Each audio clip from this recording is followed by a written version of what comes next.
Supreme কোর্টে পিছিয়ে গেল আইপ্যাক শুনানি। অসুস্থ আইনজীবী কপিল সিব্বল সলিসিটর জেনারেলের প্রস্তাব মেনে 18 ফেব্রুয়ারি পরবর্তী শুনানির দিন ধার্য আদালতের।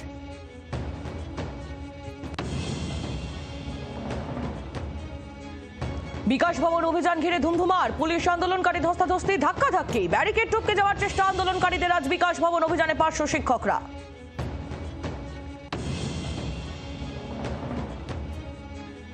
কয়লা পাচার মামলায় ইডির হাতে গ্রেফতার দুই কয়লা মাফিয়া চিন্ময় মণ্ডল ও কিরণ খাঁ গ্রেফতার। দুই কয়লা মাফিয়াকে জিজ্ঞাসাবাদের পর গ্রেফতার করল ইডি।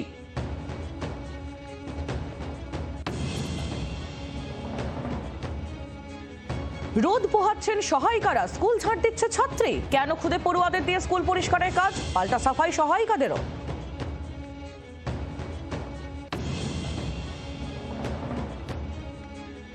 নির্ভুল, কাট কাট সত্যি, কাউকে ভয় না পাওয়া সাংবাদিকতা, শুধু মানুষের কথা বলা একমাত্র জি 24 ঘন্টায়। রোজ রাত 8:55 দেখুন যা বলবো সত্যি বলবো, সঙ্গে ডেপুটি এডিটর পিউ রায়। নিবেদন করলেন বিশুদ্ধতার 100টিরও বেশি প্যারামিটারে পতঞ্জলি মধু 100% সঠিক এবং পতঞ্জলি গরু দুধের ঘি, ঘরোয়া পদ্ধতিতে মায়ের হাতে তৈরি গরু দুধের ঘি সর্বশ্রেষ্ঠ।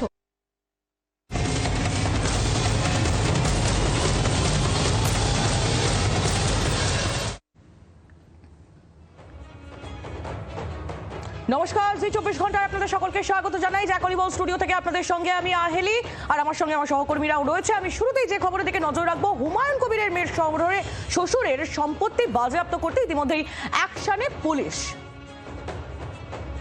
আপনাদেরকে জানাবো হরিকে, কেন হরিকে নিয়ে এত কথা, কেই বা তুললেন হরির কথা।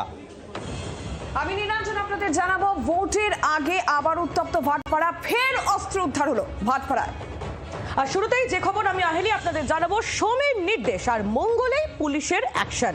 হুমায়ুন কবির তার মেয়ের শ্বশুরের সম্পত্তি বাজেয়াপ্ত করতে ইতিমধ্যেই পুলিশের অ্যাকশন শুরু হয়ে গিয়েছে।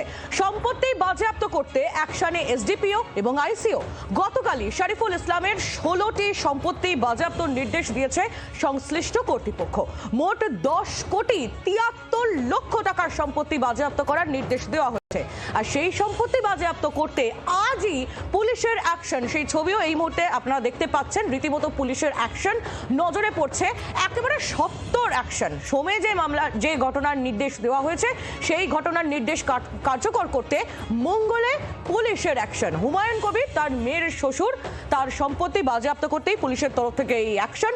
সম্পত্তি বাজেয়াপ্ত করতে অ্যাকশনে এসডিপিও, আইসি। গতকালই শরীফুল ইসলামের 16টি সম্পত্তি বাজেয়াপ্তর নির্দেশ দিয়েছিল সংশ্লিষ্ট কর্তৃপক্ষ, যার মোট ভ্যালুয়েশন অর্থাৎ মোট অর্থ, সেই সম্পত্তির মূল যে বাজার অর্থ, তা হলো প্রায় 10 কোটি 73 লক্ষ টাকা। আর এই এত টাকার সম্পত্তি বাজেয়াপ্ত করার নির্দেশ দেওয়া হয়েছিল সংশ্লিষ্ট দপ্তরের তরফ থেকে।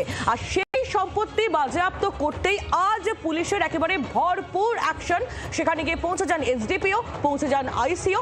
রীতিমতো সেখানে একটি ব্যানার লাগিয়ে দেওয়া হয় যে এই সম্পত্তি সেটা ফ্রিজ হতে চলেছে। অর্থাৎ শরীফুল ইসলামের তার 16টি সম্পত্তি বাজেয়াপ্তর নির্দেশ আজ থেকেই কার্যকর করা শুরু করে দিয়েছে সংশ্লিষ্ট কর্তৃপক্ষ। পিয়ালি মিত্র আমাদের প্রতিনিধি একেবারে সরাসরি আমাদের সঙ্গে রয়েছেন। পিয়ালি, কি আপডেট?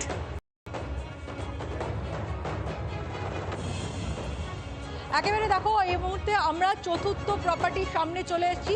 এই প্রপার্টিটা একটা ইট ভাটা এবং তার সঙ্গে একটা দোতলা বাড়ি।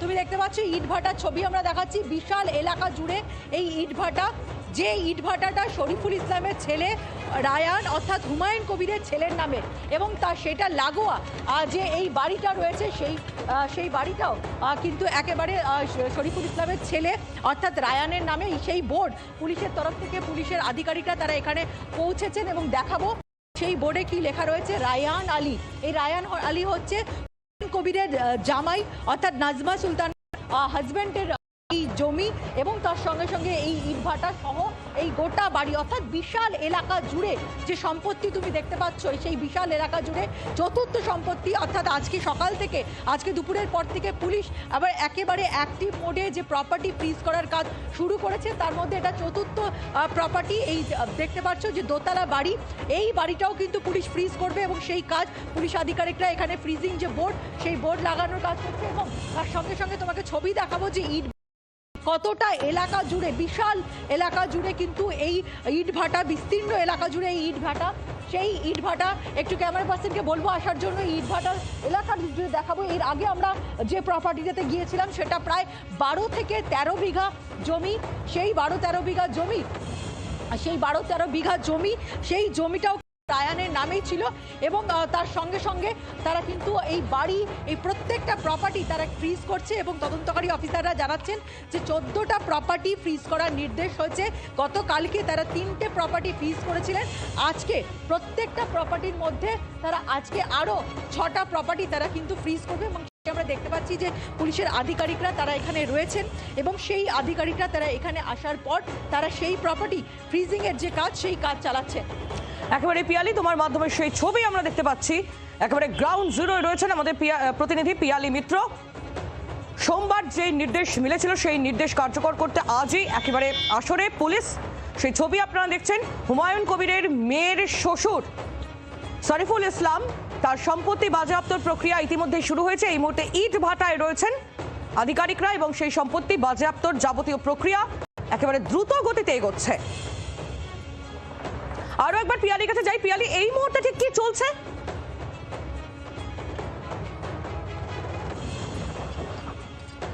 দেখো ছবিটা তোমাকে দেখাচ্ছি, একটা দোতলা বাড়ি এবং সেই বাড়ির সামনেই পুলিশের আধিকারিকরা মুর্শিদাবাদ পুলিশ ডিস্ট্রিক্টের যে বোর্ড ফ্রিজিং অর্ডার যেটা বের হয়েছে গতকালকে, সেই অর্ডার নিয়ে তারা এখানে পৌঁছেছেন এবং সম্পত্তিটা যার নামে রয়েছে রায়হান আলী, তার বাড়ির সামনেই এই যে বোর্ডটা সেটা লাগিয়ে দেওয়া হচ্ছে এবং প্রত্যেকটা প্রপার্টির ক্ষেত্রেই কিন্তু পুলিশ একই জিনিস করছে যাতে কোনোভাবে এই প্রপার্টি যেহেতু সরকারিভাবে একেবারে আদালতের নির্দেশে সেটা ফ্রিজ হয়েছে, ফলে এই প্রপার্টি যাতে কোনোভাবে বিক্রি করা না যায়, লিজ না দেওয়া যায়, হাত বদল না হয়, সেই জন্য কিন্তু সরকারিভাবে একেবারে ফ্রিজিং অর্ডার সেটাকে এখানে একেবারে লাগিয়ে দিয়ে যাওয়ার যে কাজ সেটা কিন্তু তদন্তকারী অফিসাররা করছেন। এবং আমরা এখনো পর্যন্ত আজকে পুলিশের সঙ্গে দেখলাম 4টে প্রপার্টি তারা এখনো পর্যন্ত ফ্রিজ করলেন। তার মধ্যে 3টে প্রপার্টি তার ছেলে অর্থাৎ শরীফুল ইসলামের ছেলে, দুটো শরীফুল ইসলামের ছেলের নামে রয়েছে, একটা শরীফুল ইসলামের এবং একটা হুমায়ুন কবিরের মেয়ের নামে রয়েছে। এখনো পর্যন্ত আরও সম্পত্তি রয়েছে যেগুলোও কিন্তু তদন্তকারী অফিসাররা আজকে বেশ কয়েকটি প্রপার্টি তারা ফ্রিজ করবেন।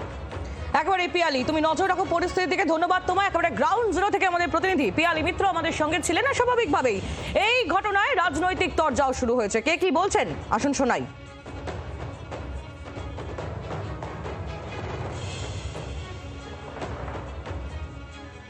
পশ্চিমবাংলায় পুলিশ যেটা করে বেশিরভাগ রাজনৈতিকভাবে প্রভাবিত হয়ে করে।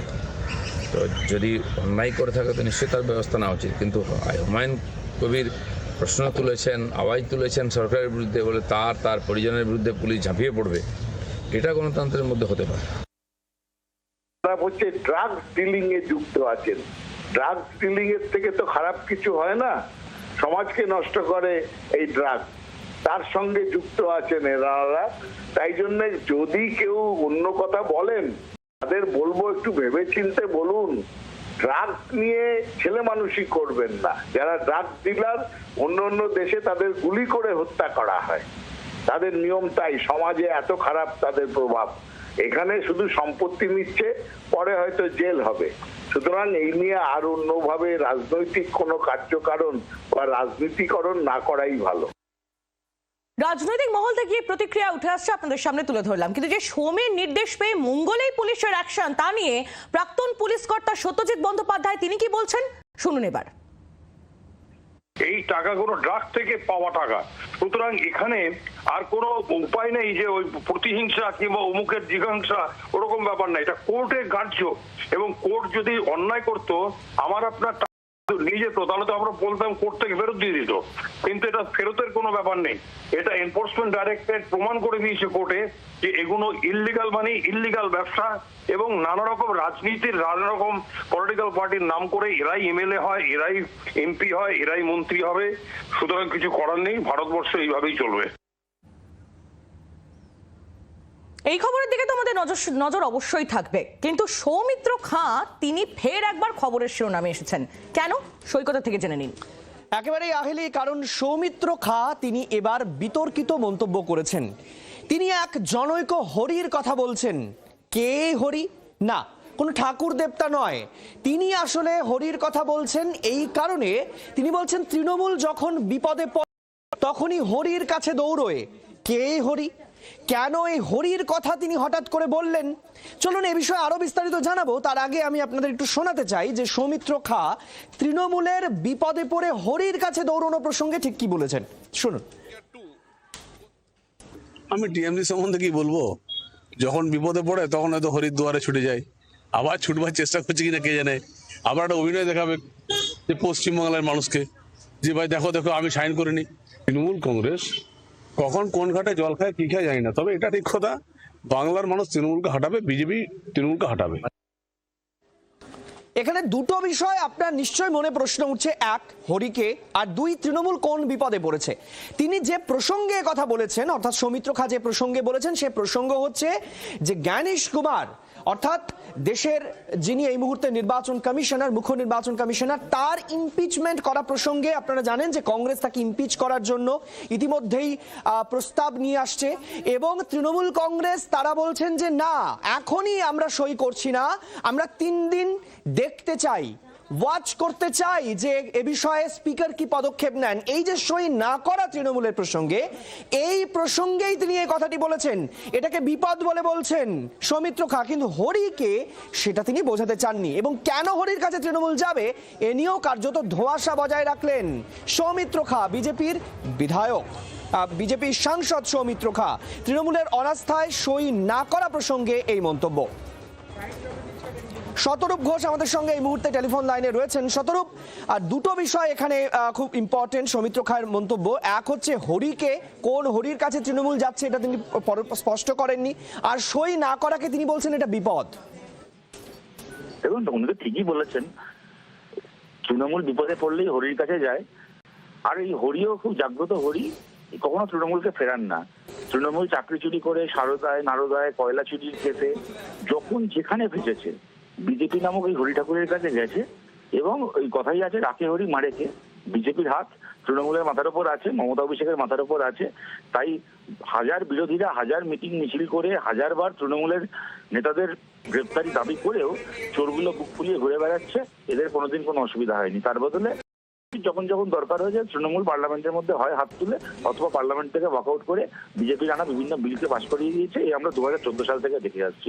সৌমিত্র খান সত্যবাদী মানুষ, উনি সত্যবাদী যুধিষ্ঠিরের মতো সত্যি কথাটা বলে দিয়েছেন মুখ ফসকে। এবার দেখা যাক ওনার কথার দায়িত্ব ওনার দল নেয় কি না নেয়। বেশ, ধন্যবাদ শতরূপ। শতরূপ পরিষ্কার বলার চেষ্টা করছেন যে সৌমিত্র খা এই প্রসঙ্গে সঠিক কথা বলেছেন।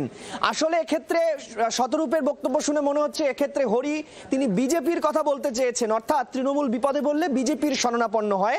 অতীতেও এই ঘটনার বিভিন্ন উদাহরণের কথা বলছেন শতরূপ ঘোষ।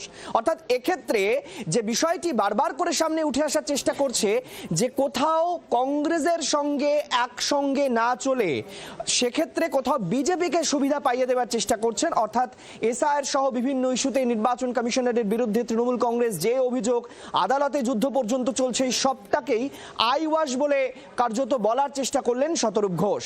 কিন্তু হরিকে সেটা এখনো পর্যন্ত পরিষ্কার করেননি সৌমিত্র খা।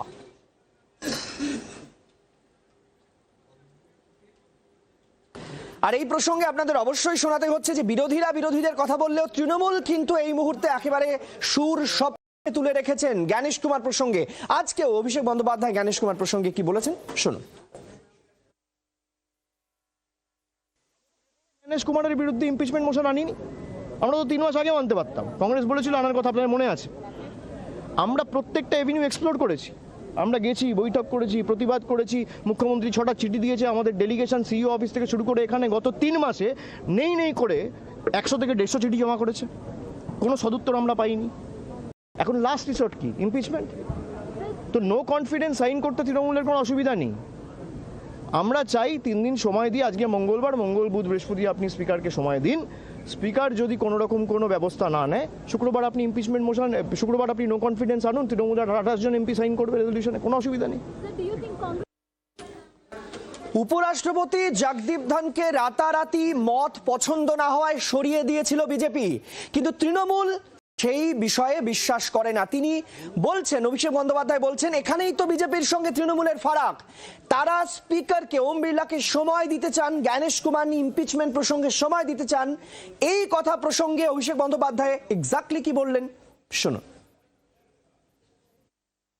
3 দিন সময় দিয়ে যদি কংগ্রেস অনাস্থা প্রস্তাব আনে, তৃণমূলের প্রত্যেকটা এমপি সই করবে। আর যদি 3 দিনের বদলে আজকে আনে তাহলে আমাদের যে স্ট্যান্ড যে আমরা চিঠি দেবো, তারপর 3 দিনের মধ্যে যদি আপনি ধরুন এটা ভুল করেছেন, আপনাকে আমাকে একটা সুযোগ দিতে হবে। আপনি আমাকে বলুন, নরেন্দ্র মোদী আর আমাদের মধ্যে পার্থক্য কি? বিজেপি আর আমাদের মধ্যে পার্থক্য কি? উপরাষ্ট্রপতিকে কথা শুনছে না বলে এক ঝটকায় সরিয়ে দেওয়া হচ্ছে। আমরা এদের মতো নই। এদের আর আমাদের মধ্যে পার্থক্যটা তো এখানেই। আমরা সুযোগ দিই। সুযোগের যদি আপনি উত্তর না দেন বা সদুত্তর আমরা না পাই, তখন আমরা তো নিশ্চয়ই করব।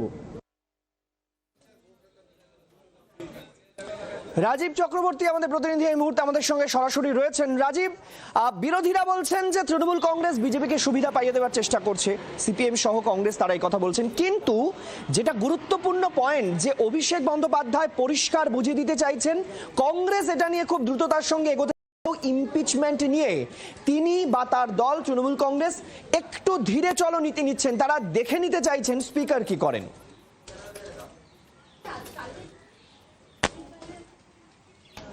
দেখো সৈকত, তোমাকে বলে রাখি, এই পুরো বিষয়টা ইমপিচমেন্ট নয়, পুরো বিষয়টা কিন্তু স্পিকারের বিরুদ্ধে অনাস্থা প্রস্তাব আনা নিয়ে। আর এই অনাস্থা প্রস্তাব আনার ক্ষেত্রে তৃণমূল কংগ্রেসের অবস্থান তারা স্পষ্ট করেছেন, তারা সময় দিতে চান, তারা লঘু পাপে গুরুদণ্ডের বিষয়টাতে যেতে চাইছেন না। তৃণমূল কংগ্রেসের লোকসভার দলনেতা অভিষেক বন্দ্যোপাধ্যায় তিনি বলেছেন আজকে যে এক্ষেত্রে যে তাদের যে অবস্থান, অর্থাৎ স্পিকারকে 3 দিনের সময় দেওয়া, তারা জানান স্পিকারকে চিঠি দিন এবং সব সাংসদরাই চিঠি দিন লিখিতভাবে, এবং সেখানে বলা হোক যে স্পিকারের কর্তব্য এই, স্পিকার সেটি পালন করছেন, এবং তারপর যদি স্পিকার সেটি পালন না করে তখন তার বিরুদ্ধে আনা হোক অনাস্থা প্রস্তাব, এবং সেক্ষেত্রে তৃণমূল কংগ্রেস কিন্তু অনাস্থা প্রস্তাবে স্বাক্ষর করবে। এই অনাস্থা প্রস্তাব আনার ক্ষেত্রে তৃণমূল একটু ধীরে চলো নীতি চায় আর কংগ্রেস এখনই আনতে চায়। তার কারণ কংগ্রেসের নেতা, তাদের লোকসভার দলনেতা এবং লোকসভার বিরোধী দলনেতা অর্থাৎ সমগ্র বিরোধীদের নেতা রাহুল গান্ধী, একেবারে রাজীব এই খবরে আমাদের নজর থাকবে। আপাতত ধন্যবাদ রাজীব আমাদের সঙ্গে থাকার জন্য। আর আমাদের সঙ্গে এই মুহূর্তে দেবজিৎ সরকার রয়েছেন। দেবজিৎ বাবু, খুব স্পষ্ট দুটো প্রশ্ন আপনার কাছে। এক, আমরা দেখলাম যে একটু আগে বলছিলেন যে হরিকে, সৌমিত্র খা বলছেন হরিকে, হরির কাছে দৌড়য় তৃণমূল কংগ্রেস। এ প্রসঙ্গে আপনার একটু প্রতিক্রিয়া জানতে চাইবো। আর তৃণমূল কংগ্রেস এখনো পর্যন্ত যে অবস্থান, 3 দিন স্পিকারকে সময় দিতে চান। বাপরে বাপ, আমি তো ভয়ই পাচ্ছি। এরকম 3 দিন মাত্র সময় দিচ্ছেন, তারপরে যে কি হবে কেউ তো জানে না, এরকম একটা ব্যাপার। আরে তৃণমূল কংগ্রেস বরাবরই সংবিধান বিরোধী, তৃণমূল কংগ্রেস বরাবরই সংবিধান বিরোধী অবস্থান নেয়, এটা তো সবাই জানে। সংবিধান বর্ণিত সমস্ত মানবিন্দুগুলোকে ওরা ভেঙে দিতে চায়, গুঁড়িয়ে দিতে চায়। বিধানসভা ভাঙা থেকেই ওরা শুরু করেছিল, যখন কিনা ওরা বিরোধী আসনে বসতো। তো এখন সেটাই করছে, মন দিয়ে করছে। তার সঙ্গে যুক্ত হয়েছে আরেকটা agenda, Islamic Republic of West Bengal বানানোর যে চেষ্টা, সেটারও চেষ্টা চালিয়ে যাচ্ছে ওরা। এতে কি বলছে কি না বলছে, স্পিকারের বিরুদ্ধে সই করবে, ইমপিচমেন্ট আনবে, ওই সংখ্যা নিয়ে যা পারে ওরা করুক, তারপরে দেখা যাবে। কংগ্রেস জানে যে ওদের দৌড় কতটা, সেটা কংগ্রেসও জানে, নিজেদেরটাও জানে, তৃণমূলেরটাও জানে। ওটা ওদের ভাসুর বউয়ের মধ্যে ঝগড়ার ব্যাপার, পারিবারিক ব্যাপার। আমরা এই নিয়ে কোনো মন্তব্য করবো না। ধন্যবাদ আমাদের সঙ্গে থাকার জন্য।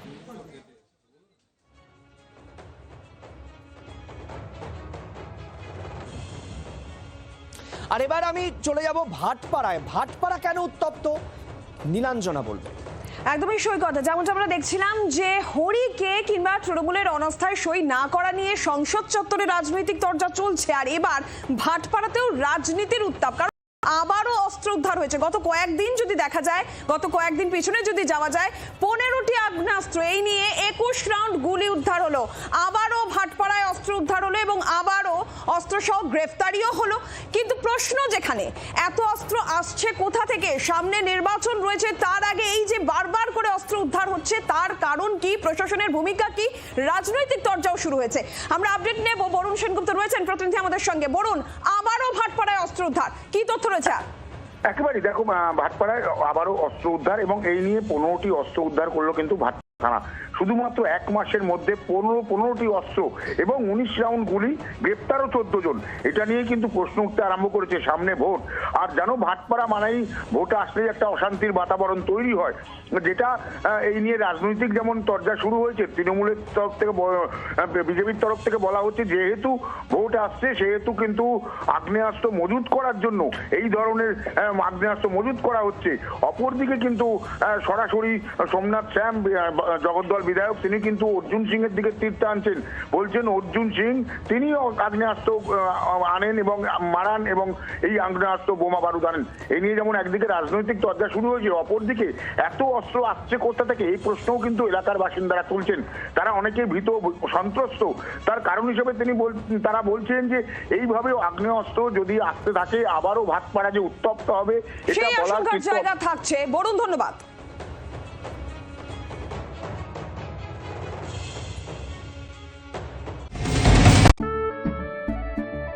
কেশরী আবেশে মন যোগী হল রে, আনন্দে নেচব মাতোয়ারা হল রে, কেশরী আবেশে মন যোগী হল রে। প্রতি মুহূর্তে কেসরি উৎসব উদযাপন করুন। বিমল বলো ভাষা কেসরি।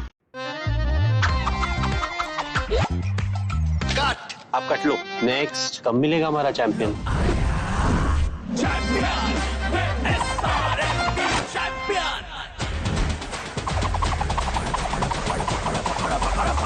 क्या पकड़ है? धाकड़ है। जो कभी ना हो स्लिप, वही असली चैंपियंस की ग्रिप। मिल गया। सीमेंट से पकड़ बनाए मजबूत। SRMB 550D TMT बार। सेल्फी चाहिए या ऑटोग्राफ? কড়া হুঁশিয়ারি ক্যানিং পূর্বের বিধায়ক শওকত মোল্লার। শাসক দলের বিরোধিতা করলে মিলবে না সরকারি সুবিধে, শাসক দলের বিরোধিতা করলে মিলবে না আবাসের বাড়ি। শওকত মোল্লার হুঁশিয়ারি ঘিরে রাজনৈতিক তরজা। নরেনের আচরণ অকমিউনিস্ট সুলভ বলে মনে করছে বামফ্রন্ট। চূড়ান্ত ভৎসনার মুখে নরেন চট্টোপাধ্যায়। 26 থেকে 28টি আসনে লড়ার দাবি জানিয়েছে ফরওয়ার্ড ব্লক। তথ্য সহ সাংগঠনিক ক্ষমতার প্রমাণ দিতে হবে, ফরওয়ার্ড ব্লককে সাফ জানিয়ে দিয়েছে বামফ্রন্ট।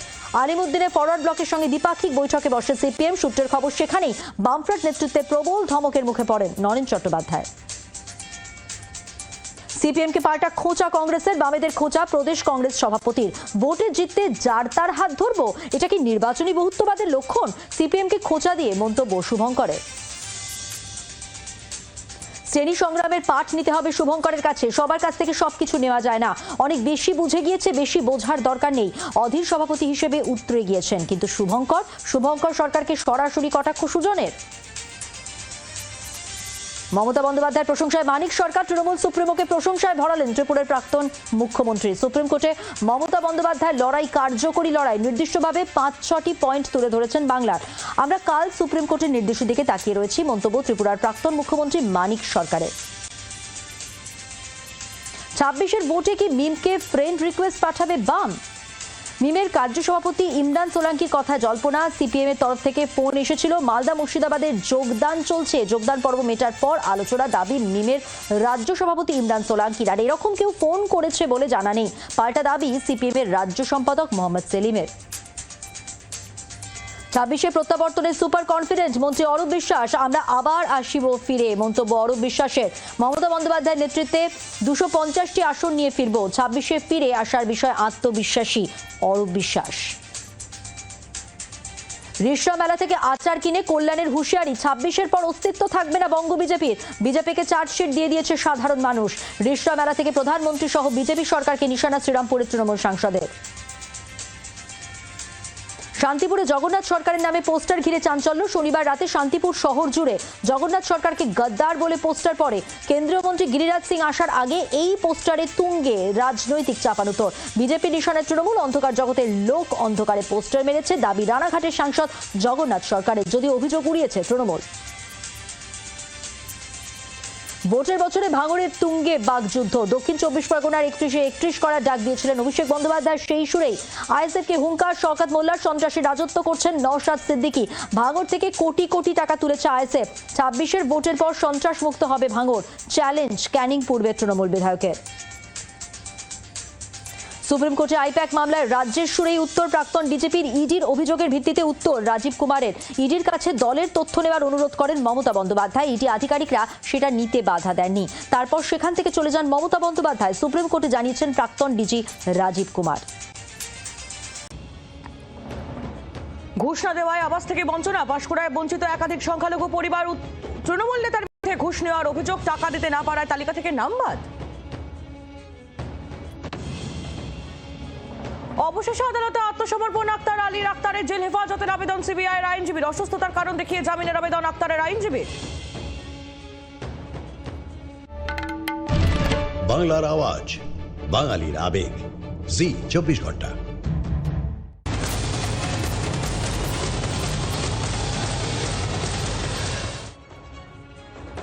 আলিপুরদুয়ারের ছবি আপনাদের দেখাই। এক যুবককে বেধড়ক মারধর, বিজেপি পার্টি অফিসের ছবি তোলা সহ গালিগালাজের অভিযোগ ওই যুবকের বিরুদ্ধে। মারধরের ভিডিও ইতিমধ্যে সমাজ মাধ্যমে ভাইরাল। যুবককে জুতো পেটা বিজেপি নেতাকর্মীদের।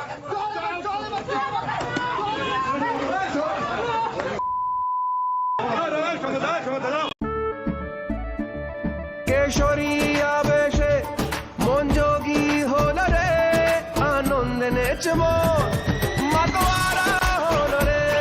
কেশরী আবেশে মন যোগী হল রে। প্রতি মুহূর্তে কেসরি উৎসব উদযাপন করুন। রেমন বলো ভাষা কেসরি।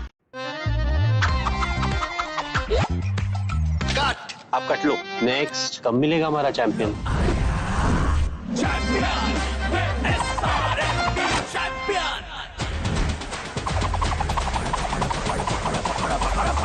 क्या पकड़ है? धाकड़ है। जो कभी ना हो स्लिप, वही असली चैंपियंस की ग्रिप। मिल गया। सीमेंट से पकड़ बनाए मजबूत SRMB 550D TMT बार। सेल्फी चाहिए या ऑटोग्राफ? কড়া হুঁশিয়ারি ক্যানিং পূর্বের বিধায়ক শওকত মোল্লার। শাসক দলের বিরোধিতা করলে মিলবে না সরকারি সুবিধে, শাসক দলের বিরোধিতা করলে মিলবে না আবাসের বাড়ি। শওকত মোল্লার হুঁশিয়ারি ঘিরে রাজনৈতিক তরজা। নরেনের আচরণ অকমিউনিস্ট সুলভ। অকমিউনিস্ট সুলভ বলে মনে করছে বামফ্রন্ট। চূড়ান্ত ভৎসনার মুখে নরেন চট্টোপাধ্যায়। 26 থেকে 28টি আসনে লড়ার দাবি জানিয়েছে ফরওয়ার্ড ব্লক। তথ্য সহ সাংগঠনিক ক্ষমতার প্রমাণ দিতে হবে, ফরওয়ার্ড ব্লককে সাফ জানিয়ে দিয়েছে বামফ্রন্ট। আলিমুদ্দিনের ফরওয়ার্ড ব্লকের সঙ্গে দ্বিপাক্ষিক বৈঠকে বসে সিপিএম। সূত্রের খবর, সেখানেই বামফ্রন্ট নেতৃত্বে প্রবল ধমকের মুখে পড়েন নরেন চট্টোপাধ্যায়। সিপিএমকে পাল্টা খোঁচা কংগ্রেসের। বামেদের খোঁচা প্রদেশ কংগ্রেস সভাপতির। ভোটে জিততে যার তার হাত ধরবো, এটা কি নির্বাচনী বহুত্ববাদের লক্ষণ? সিপিএমকে খোঁচা দিয়ে মন্তব্য শুভঙ্করের। শ্রেণী সংগ্রামের পাঠ নিতে হবে শুভঙ্করের কাছে। সবার কাছ থেকে সবকিছু নেওয়া যায় না, অনেক বেশি বুঝে গিয়েছে, বেশি বোঝার দরকার নেই। অধীর সভাপতি হিসেবে উতরে গিয়েছেন। কিন্তু শুভঙ্কর সরকারকে সরাসরি কটাক্ষ সুজনের। মমতা বন্দ্যোপাধ্যায়ের প্রশংসায় মানিক সরকার। তৃণমূল সুপ্রিমোকে প্রশংসায় ভরালেন ত্রিপুরার প্রাক্তন মুখ্যমন্ত্রী। সুপ্রিম কোর্টে মমতা বন্দ্যোপাধ্যায়ের লড়াই কার্যকরী লড়াই। নির্দিষ্টভাবে 5-6টি পয়েন্ট তুলে ধরেছেন বাংলার। আমরা কাল সুপ্রিম কোর্টের নির্দেশের দিকে তাকিয়ে রয়েছি। মন্তব্য ত্রিপুরার প্রাক্তন মুখ্যমন্ত্রী মানিক সরকারের। 26-এর ভোটে কি মিমকে ফ্রেন্ড রিকোয়েস্ট পাঠাবে বাম? মিমের কার্য সভাপতি ইমরান সোলাঙ্কির কথা জল্পনা। সিপিএম এর তরফ থেকে ফোন এসেছিল। মালদা মুর্শিদাবাদের যোগদান চলছে। যোগদান পর্ব মেটার পর আলোচনা। দাবি মিমের রাজ্য সভাপতি ইমরান সোলাঙ্কির। আর এরকম কেউ ফোন করেছে বলে জানা নেই। পাল্টা দাবি সিপিএম এর রাজ্য সম্পাদক মোহাম্মদ সেলিমের। 26-এ প্রত্যাবর্তনের সুপার কনফিডেন্ট মন্ত্রী অরূপ বিশ্বাস। আমরা আবার আসিব ফিরে, মন্তব্য অরূপ বিশ্বাসের। মমতা বন্দ্যোপাধ্যায়ের নেতৃত্বে 250টি আসন নিয়ে ফিরব। 26-এ ফিরে আসার বিষয়ে আত্মবিশ্বাসী অরূপ বিশ্বাস। রিসরা মেলা থেকে আচার কিনে কল্যাণের হুঁশিয়ারি। 26-এর পর অস্তিত্ব থাকবে না বঙ্গ বিজেপির। বিজেপিকে চার্জশিট দিয়ে দিয়েছে সাধারণ মানুষ। রিসরা মেলা থেকে প্রধানমন্ত্রী সহ বিজেপি সরকারকে নিশানা শ্রীরামপুরের তৃণমূল সাংসদের। শান্তিপুরে জগন্নাথ সরকারের নামে পোস্টার ঘিরে চাঞ্চল্য। শনিবার রাতে শান্তিপুর শহর জুড়ে জগন্নাথ সরকারকে গদ্দার বলে পোস্টার পড়ে। কেন্দ্রীয় মন্ত্রী গিরিরাজ সিং আসার আগে এই পোস্টারে তুঙ্গে রাজনৈতিক চাপানুতোর। বিজেপি নিশানায় তৃণমূল। অন্ধকার জগতের লোক অন্ধকারে পোস্টার মেরেছে, দাবি রানাঘাটের সাংসদ জগন্নাথ সরকারের। যদিও অভিযোগ উড়িয়েছে তৃণমূল। ভোটের বছরে ভাঙড়ের তুঙ্গে বাগযুদ্ধ। দক্ষিণ 24 পরগনার 31 করার ডাক দিয়েছিলেন অভিষেক বন্দ্যোপাধ্যায়। সেই সুরেই আইএসএফকে হুঙ্কার। শওকত মোল্লার সন্ত্রাসী রাজত্ব করছেন নওশাদ সিদ্দিকী। ভাঙড় থেকে কোটি কোটি টাকা তুলেছে আইএসএফ। 26-এর ভোটের পর সন্ত্রাস মুক্ত হবে ভাঙড়, চ্যালেঞ্জ ক্যানিং পূর্বের তৃণমূল বিধায়কের। সুপ্রিম কোর্টে আইপ্যাক মামলায় রাজ্যের সুরেই উত্তর প্রাক্তন ডিজিপির ইডির অভিযোগের ভিত্তিতে উত্তর রাজীব কুমারের। ইডির কাছে দলের তথ্য নেওয়ার অনুরোধ করেন মমতা বন্দ্যোপাধ্যায়। ইডি আধিকারিকরা সেটা নিতে বাধা দেননি। তারপর সেখান থেকে চলে যান মমতা বন্দ্যোপাধ্যায়। সুপ্রিম কোর্টে জানিয়েছেন প্রাক্তন ডিজি রাজীব কুমার। বিধানসভা নির্বাচনের আগে পৃথক রাজ্যের দাবি, গোর্খাল্যান্ডের পর কামতাপুর পৃথক রাজ্যের দাবি তুলল কামতাপুর স্টেট ডিমান্ড কাউন্সিল। দাবি আদায় 15 ফেব্রুয়ারি রেল রোকো কর্মসূচির ডাক। দাবি না পূরণ হলে উত্তরবঙ্গে বিজেপিকে হারানোর হুঁশিয়ারি কামতাপুর সংগঠনের।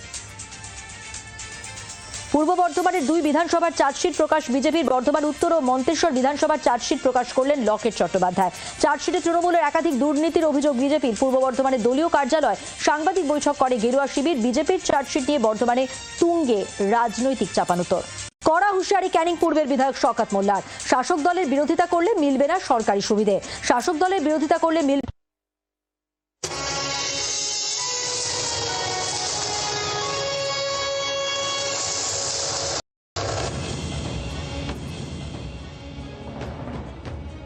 সুপ্রিম কোর্টে পিছিয়ে গেল আইপ্যাক শুনানি। অসুস্থ আইনজীবী কপিল সিব্বল। সলিসিটর জেনারেল প্রস্তাব মেনে 18 ফেব্রুয়ারি পরবর্তী শুনানির দিন ধার্য আদালতের।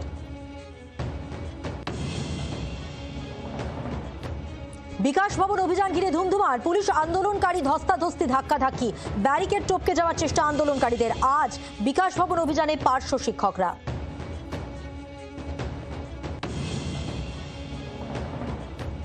কয়লা পাচার মামলা ইডির হাতে গ্রেফতার 2 কয়লা মাফিয়া চিন্ময় মণ্ডল ও কিরণ খাঁ গ্রেফতার। 2 কয়লা মাফিয়াকে জিজ্ঞাসাবাদের পর গ্রেফতার করল ইডি।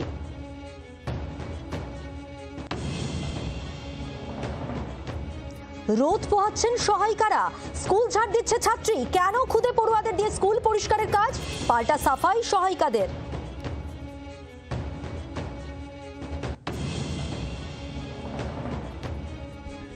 নির্ভুল কাটকাট সত্যি। কাউকে ভয় না পাওয়া সাংবাদিকতা, শুধু মানুষের কথা বলা। একমাত্র জি 24 ঘন্টায়।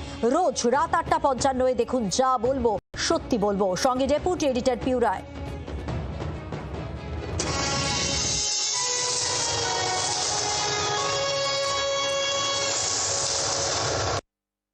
নিবেদন এলিগেন্ট স্টিল, ইন্ডিয়াস নম্বর 1 টিএসটি বার, দেশের ভরসা। সহ নিবেদনে এসে গেছে রূপ বডি মাসাজ অয়েল।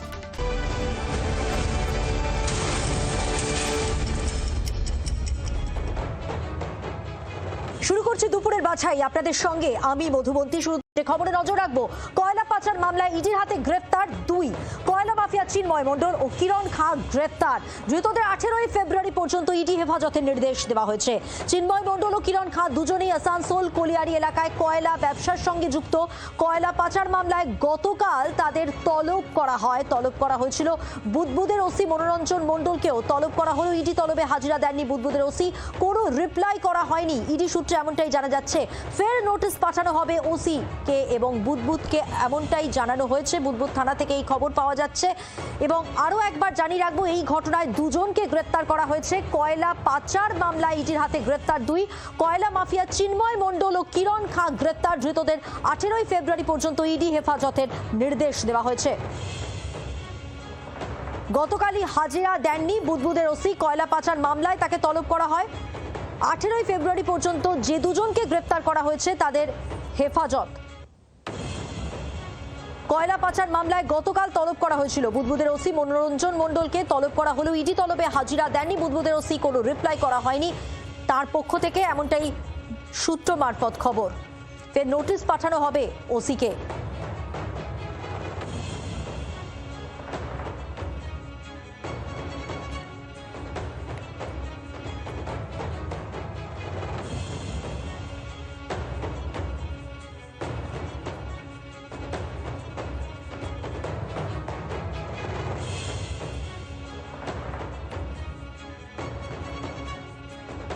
জলপাইগুড়ির দিকে নজর। পিএইচই অফিসের গেট আটকে বিক্ষোভ।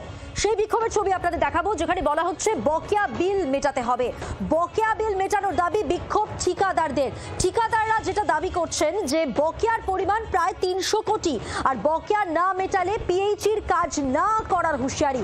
আন্দোলনের জেরে অফিসে ঢুকতে পারলেন না কর্মীরা, সেই ছবি দেখাবো আপনাদের, যেখানে বলা হচ্ছে ঠিকাদাররা বলছেন বকেয়ার পরিমাণ যে পরিমাণ প্রায় 300 কোটি, সেই বকেয়া যদি না মেটানো হয় তাহলে পিএইচির কাজ করবেন না তারা। সমস্ত বকেয়া বিল পেমেন্ট চাই, পেমেন্ট চাই, পেমেন্ট চাই, পেমেন্ট চাই। অবিলম্বে বিল প্রদান করতে হবে, করতে হবে, করতে হবে। কতদিন পর্যন্ত চলবে? চলছে, চলবে, চলছে, চলবে, চলছে, চলবে। সব সাইড করে প্রদ্যুৎ দাস প্রতিনিধি রয়েছেন আমাদের সঙ্গে টেলিফোন লাইনে। প্রদ্যুৎ, বিক্ষোভের ছবি তো আমরা দেখতেই পাচ্ছি, যে দাবি সেটাও স্পষ্ট। শেষ পর্যন্ত তারা কি করবেন, কি বলছেন? পানীয় জলের প্রকল্পের কাজ করেছে জেলা জুড়েই, জল মিশন প্রকল্পেরও কাজ এর মধ্যে করেছে এবং বিগত কয়েকটি ভোট গেল, সেই ভোটেও কাজ করেছে। বিভিন্ন পানীয় জল সহ বিভিন্ন কাজ এই ঠিকাদার সংস্থা, যারা ঠিকাদার রয়েছে জলপাইগুড়ি জেলা জুড়েই, বেশ কয়েক কোটি টাকা তাদের বকেয়া রয়েছে। তারা বারংবার জানিয়েও তাদের বকেয়া মিটছে না, পাচ্ছে না। এই দাবি তুলে বারংবার যারা ডেপুটেশন দিয়েছে এবং দেখা করেছে ইঞ্জিনিয়ারের সাথে, তখন তো তারা কোনো আশ্বস্ত না পেয়ে আজ বাধ্য হয়ে তারা গেট বন্ধ করে দিয়ে বিক্ষোভ দেখাচ্ছেন। তাদের এই বিক্ষোভ যদি এই কোটি কোটি টাকা বকেয়া লাভ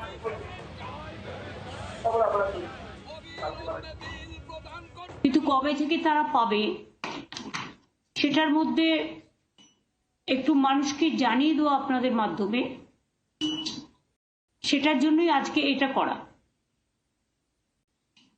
বিশেষ করে যুবসাথী যে প্রোগ্রামটা আছে, যে স্কিমটা নতুন করে লঞ্চ করা হয়েছে, স্মার্ট কার্ড হোক বা শিক্ষাশ্রী হোক বা Swami Vivekananda merit cum scholarship হোক, যতগুলো আছে সেগুলোর সাথে কোনো এফেক্ট করবে না এটা।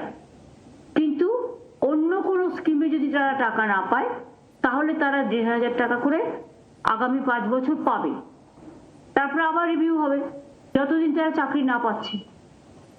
সেইটা আমরা বলেছিলাম 15ই আগস্ট থেকে করব, কিন্তু যেহেতু 1 এপ্রিল থেকে ফাইন্যান্সিয়াল ইয়ার শুরু হয়, কাজেই এটা আমরা 1 এপ্রিল থেকে দেবো বলেই ঠিক করেছি।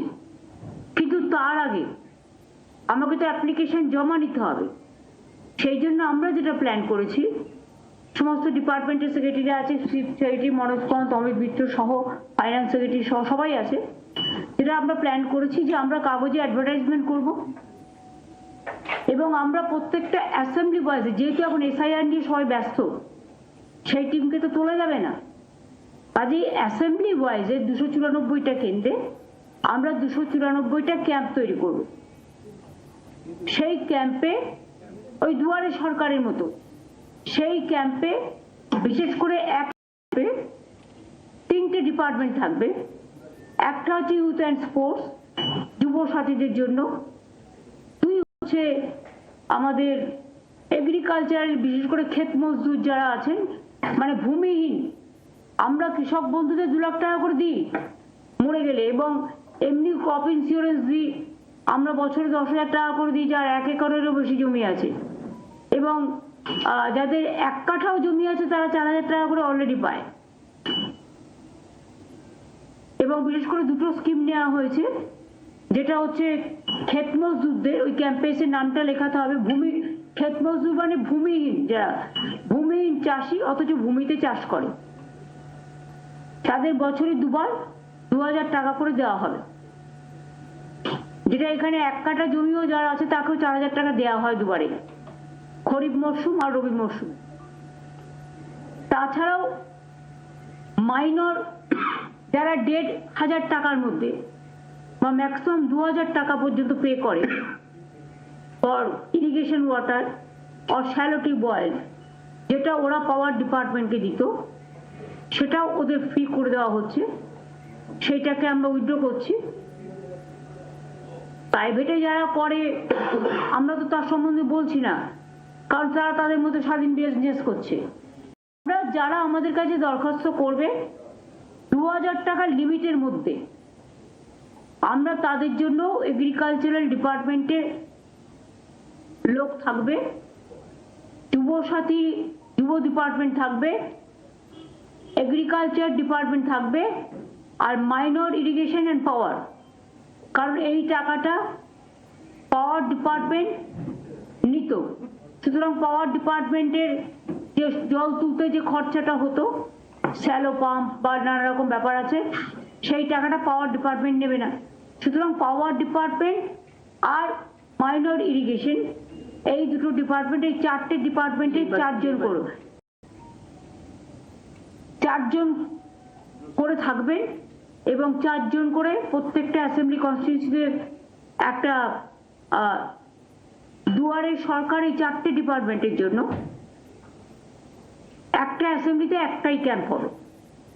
15 থেকে 26, 15 তারিখ সকাল 10টা থেকে বিকেল 5টা অবধি, এবং 15 থেকে 26 ছুটির দিনগুলো বাদ দিয়ে সকাল 10টা থেকে 5টা অবধি এই ক্যাম্প। এটা আমরা কাগজেও অ্যাড করব এবং যারা জমা দেবেন তাদেরটা সঙ্গে সঙ্গে তারা রিসিপ্ট পাবেন এবং ডিজিটাইজও করা হবে। এবং এটার সম্বন্ধে ডিটেলস যেটা আপনাদের বললাম এই কারণে যে আপনাদের মাধ্যমে মানুষ জানতে পারবেন, এবং সাথে সাথে আমরা কাগজে অ্যাডও করব যাতে বাদবাকিটা লোকে জানতে পারে। যেহেতু টাইমটা শর্ট, তাই আমরা এখনই অনলাইনে যাচ্ছি না, কারণ অনলাইনে কে পাঠাবে না পাঠাবে রিভিউ করতে, সার্ভে করতে বহুত টাইম লেগে যাবে, ফলে ডিপ্রাইভড হয়ে যাবে। আমরা সেটা চাই না, একটু কষ্ট করে এসে তাদের দরখাস্তটা জমা দেবে।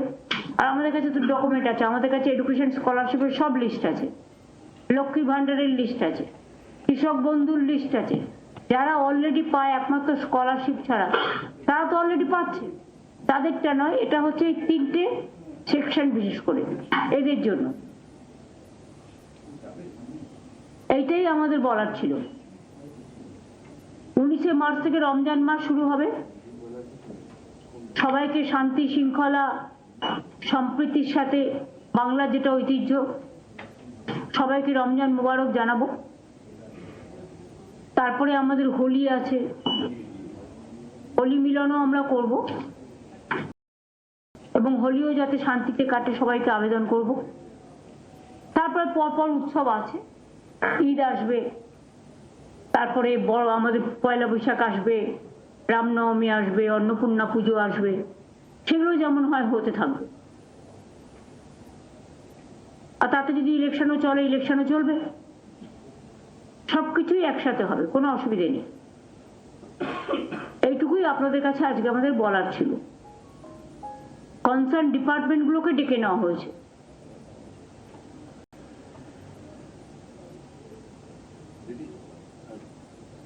কিছু বলার আছে? দিদি, 3টে প্রকল্পই 1 এপ্রিল থেকে, তো মানে আমাদের হ্যাঁ হ্যাঁ হ্যাঁ, লক্ষ্মীর ভান্ডার যেতে শুরু করেছে। ওরা যেহেতু ফেব্রুয়ারিটা ওদের 3-4 দিন দেরি হয়েছিল এই কারণে বাজেটের জন্য, লক্ষ্মীর ভান্ডারটা যেতে শুরু করে দিয়েছে, কারণ আমরা ফেব্রুয়ারি বলে দিয়েছিলাম বাজেটে। এইটা যেহেতু 15ই আগস্ট বলা ছিল, কিন্তু এটা আমাদেরই একটা ছোট্ট ভুল হয়েছে। কারণ ভুল বলবো না, এটা আবার ক্যাবিনেটে মেনশন করে নিয়েছি। সেটা হচ্ছে জাস্ট এপ্রিলে ইয়ার শুরু হয়, তাই 1 এপ্রিল থেকে। 1 এপ্রিল আবার এপ্রিল ফুল হয়, আমরা কিন্তু এপ্রিল ফুল বলছি না।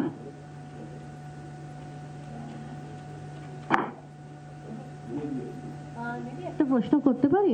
যদিও বলেছেন যে বিধানসভার সময় যে মহার্ঘ ভাতা 4% দেওয়া হবে এপ্রিল মাসে, আমি এটা নিয়ে কোনো কোশ্চেন আপনাদের কাছে করবো, উত্তর দেবো না। যা বলার আমি বিধানসভায় বা ওই দিন আপনারা কোশ্চেন করেছিলেন দিয়ে দিয়েছি। বাদ বাকিটা ম্যাটার ইজ সাবজুডিস। আমি সাবজুডিস ব্যাপারে কোনো কমেন্টসে যাব না।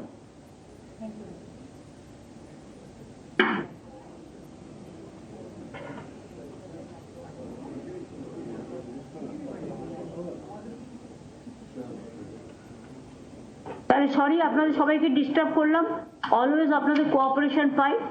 আরো আগামী দিন আপনারা ভালো থাকুন, সুস্থ থাকুন, আপনাদের পরিবার পরিজন সবাইকে নিয়ে। তাহলে আমরা এটা শেষ করছি। Thank you so much.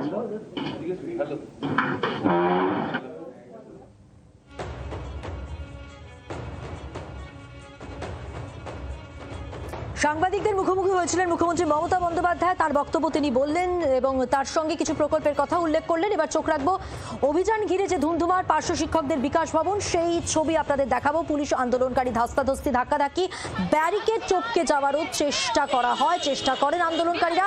একাধিক দাবিতে আজ বিকাশ ভবন অভিযানে নামেন পার্শ্ব শিক্ষকরা। দেখুন সেই অভিযানের ছবি। পার্শ্ব শিক্ষকদের বিকাশ ভবন অভিযান ঘিরে ধুমধুমার, পুলিশ আন্দোলনকারী ধস্তাধস্তি, ধাক্কাধাক্কি, অসুস্থ হয়ে পড়েন দুজন, ব্যারিকেড টপকে যাওয়ার চেষ্টা আন্দোলনকারীদের। একাধিক দাবি তাদের। সরকারের পক্ষ থেকে বাজেটে যে 1000 টাকা ভাতা বৃদ্ধি হয়েছে তা তারা মানতে রাজি নন। তাদের জন্য তা অসম্মানজনক, এটাই তারা দাবি করছেন।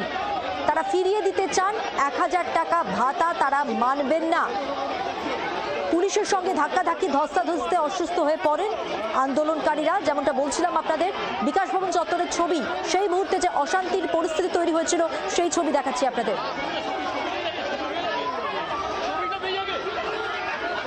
যতক্ষণ না পর্যন্ত তাদের দাবি মানা হবে তারা কিন্তু বিক্ষোভ করবেন, তারা তাদের কর্মসূচি চালিয়ে যাবেন, এমনটাই তারা বলেছেন।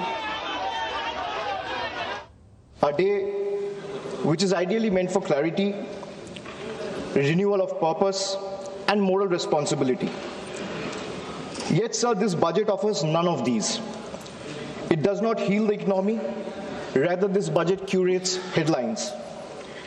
It speaks loudly in slogans, but softly in solutions. So this is a budget that rewards those who can avoid tax through privilege and punishes those who pay them honestly through compulsion. With all due respect to the Honorable Finance Minister, I think the Honorable Finance Minister is appearing to practice the Robin Hood model in reverse. She drains the poor through taxation and inflation while rewarding the rich with concessions and privileges.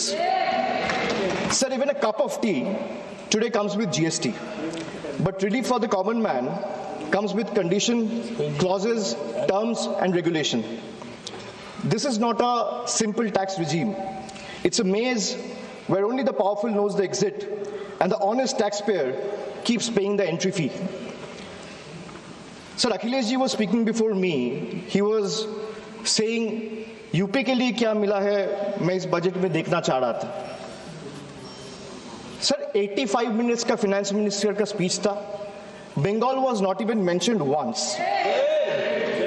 Even the freight corridor from Dankuni, referenced in this very budget, was originally announced by the then railway minister in 2009, which was Mamata Banerjee, who is now the chief minister of West Bengal. The constitution promises equality among states, but this government practices preference. Allies are funded while opponents are starved. So this is not a model of cooperative federalism. This is a model of subscription-based federalism.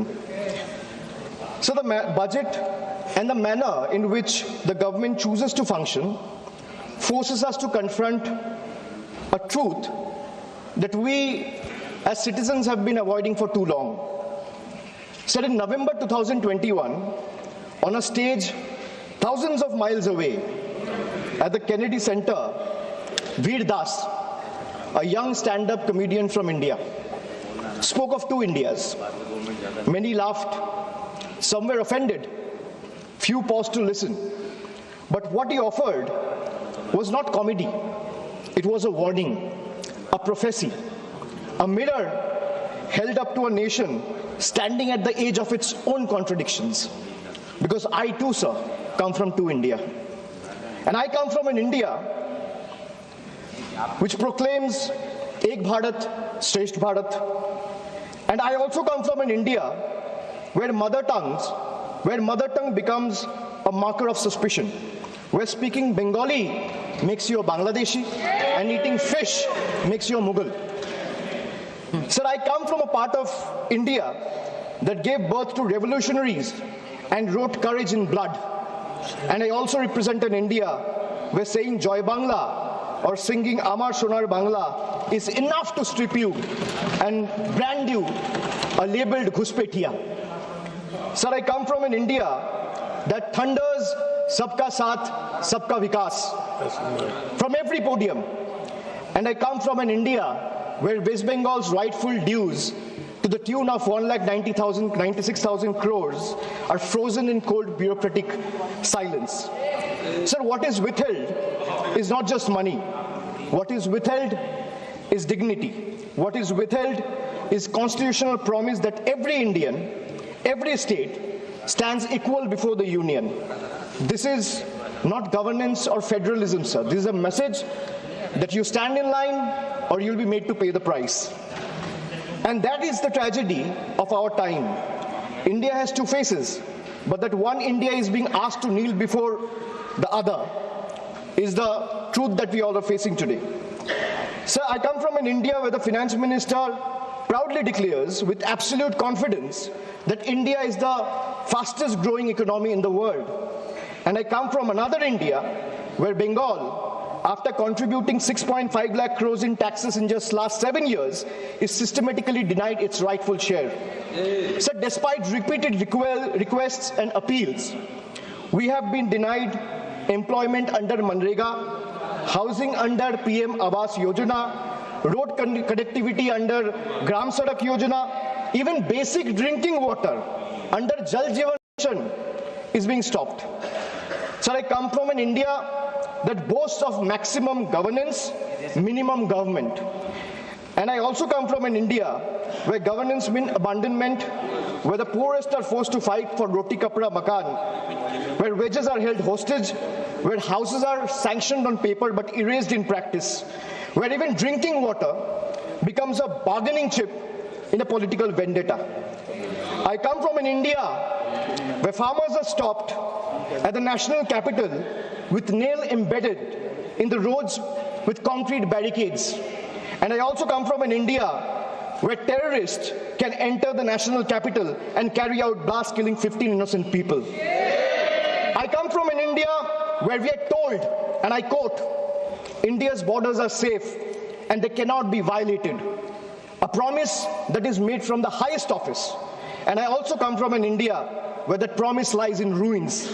Terrorists crosses our border, infiltrated heavily guarded militarized zones like Pahalgam, and gunned down 26 innocent civilians under broad daylight. And honorable sir, all of these, the abandonment, the broken promises, the selective cruelty, it's not random, it's not accidental. It flows from a single unmistakable principle of this budget. So this budget is built on a single unmistakable principle, that is triple, teen. A writer once said, there are three kinds of lies: lies, damned lies, and statistics. Modern India lives with three certainties: pressure that mounts, taxes that multiply, and trust that is betrayed. So today, India lives under triple pressure, triple taxation, and triple betrayal, triple. So let me place before this August House my 10 principles of triple. Sir, पहले है triple tax trap. एक आम इंसान को लगता है मैं एक बार income tax दे रहा हूँ. But I will explain to the chair and share with this August House that how a common man is being taxed 3 times over, not once, twice, but thrice. So the first blow is the income tax. The salaried citizen pays tax even before the salary reaches his bank account. There is no escape, no negotiation, no adjustment made for inflation. In today's India, honesty doesn't pay, it costs. So number 2 is GST. From the first biscuit with the morning tea to a school notebook, from sugar and spices in the kitchen to the electricity bills. From hospital expenses to medical expenses, from soap in the bathroom to the software at work, indirect taxes follows everywhere. Sir, जहाँ सरकार की welfare schemes नहीं पहुँचती है, वहाँ भी GST पहुँच जाती है. The government celebrates record GST revenue, but this number do not reflect growth or prosperity. They reflect a system squeezing revenue from consumption, often from necessity, not choice. So third tax is inflation, the most silent tax of all. The tax that rises without permission and collects without responsibility. It's a slow leak in the common man's wallet. For the middle class, inflation feels like the salary comes on time, but it doesn't last the month. The same grocery list costs more, the same school fees feel heavier, and the same electricity bill shocks more than even before. Nothing extra is being bought, yet money disappears faster. It quietly eats into savings meant for children's education, family travel, medical emergency, or old age. Sir, I come from an India that proudly calls itself a Vishwa Guru. And I also come from an India that is teaching the world how to extract triple tax out of a single citizen. So my triple number 2, triple pain of proving your existence. So let us be honest. Voting today is no longer considered enough. Having one's name on the electoral rolls for decades is no longer enough. Even service to the nation is no longer enough. You may be a decorated soldier, a Nobel laureate, a sitting High Court justice, or even a member of this august house, and still you have been asked to prove that you belong. This strikes the heart of Article 326 of the Constitution, which guarantees adult citizens the right to vote. Sir, in Bengal alone, 150 lives have been lost in the last couple of months, and nearly 1 crore people are today being treated as suspects. If electoral rolls are so unreliable that every citizen must continually reprove their legitimacy, then by that same logic, sir, the legitimacy of this very house, formed on the basis of this very electoral rolls, is itself questionable. Yes. So my triple number 3, and I'll talk of 3 betrayal.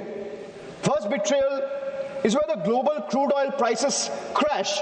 Indian citizen sees no benefit. Instead, the common man is generally offered ethanol mixed petrol at a premium, paying extra for a policy experiment he neither demanded nor benefits from. My second betrayal, the government boasts of bullet trains, which Akhilesh ji has also mentioned. While fancy trains make the headlines, only 4% of the network is safeguarded with Kavach, leaving ordinary travelers exposed to risk. Third betrayal. So the ordinary Indian doesn't ask for any miracle. They ask for clean air to breathe, clean water to drink, safe roads to return home, and affordable health care while life falters. Even these simple hopes remain uncertain. An ordinary citizen pays income tax to buy a vehicle. Or for example, an ordinary citizen pays income tax to earn, a road tax to buy a vehicle, and toll tax to drive it on the road, often broken, unsafe, and unfinished. So 3 payments on 1 journey. अगर एक इंसान income tax दे रहा है तो एक गाड़ी को सड़क पे चलाने के लिए सर उसको 3 बार टैक्स देना पड़ता है। एक है इनकम टैक्स, दूसरा है रोड टैक्स, तीसरा है toll tax. That is why I said 3 betrayals. So now I'll come to 444, triple bonanzas for the rich. So this budget reveals a clear pattern. First, a triple bonanza for the elites and a triple lock on the poor. So top 10% of this country now corner 57% of nation's income and 65% of its wealth, while the bottom half survives on just 6.4%. In this economy, money earns money, but survival earns nothing. Second, so if you look at taxation and support, foreign cloud giants are handed tax holidays, while Indian MSME, the very backbone of employment, are left empty-handed. Sir, relief exists on paper, but in actual distress exists on the ground. Third, corporate India gets red carpet, easier property rules, wider equity access for NRIs and massive infrastructure promises, but the result of these government policies is not competition, it is concentration. Oligopolies flourish, Entry barriers rise, and ordinary entrepreneurs are kept outside the gate, watching cronies grow richer with the union support. Sir, I come from an India where wealth is applauded as a virtue. And I also come from an India where survival itself is treated as ambition.